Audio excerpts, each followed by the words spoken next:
And that is why I am proud to present to you the man that I hope and believe will be the next President of the United States, Barack Obama.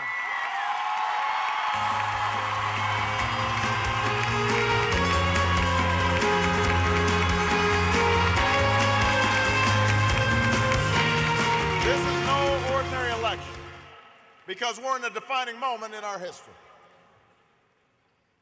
Our nation's at war, our planet is in peril, our economy is in a shambles. We have more than 150,000 Americans in the middle of two wars. Brave men and women on their second or third or fourth tour of duty in Iraq, a place where we're spending $400 million a day to help a government that refuses to help itself. A war that should have never been authorized, a war that I believe should have never been waged. But that's not the worst of it. We've been through big challenges before. The problem is we've lost faith that our leaders can or will do anything about it.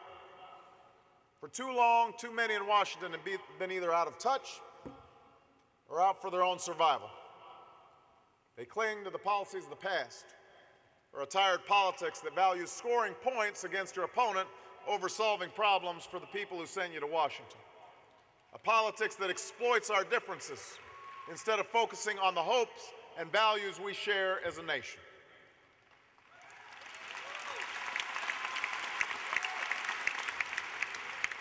But in this election, we have to ask ourselves not just what we're against, but what we're for. What's next for America? What road will we take? What kind of future do we want for our children and our grandchildren? That's what's at stake here.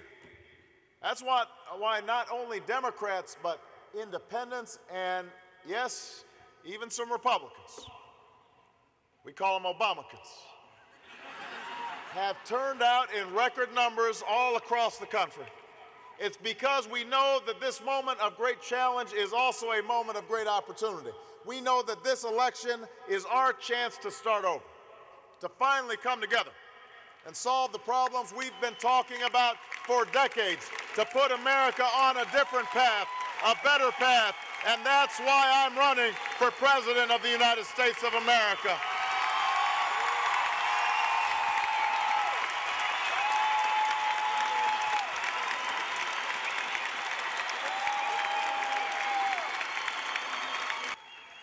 George Bush called it the ownership society. But what it really means is that you're on your own.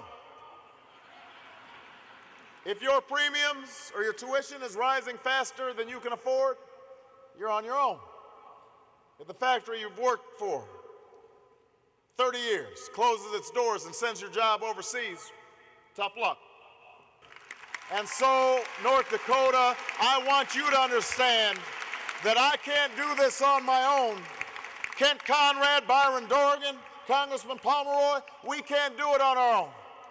We need you to put your hand on the arc of justice.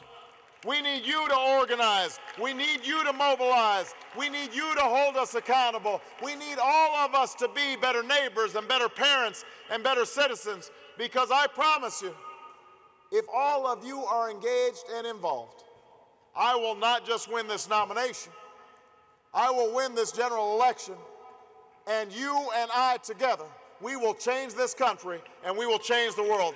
Thank you, everybody. God bless you.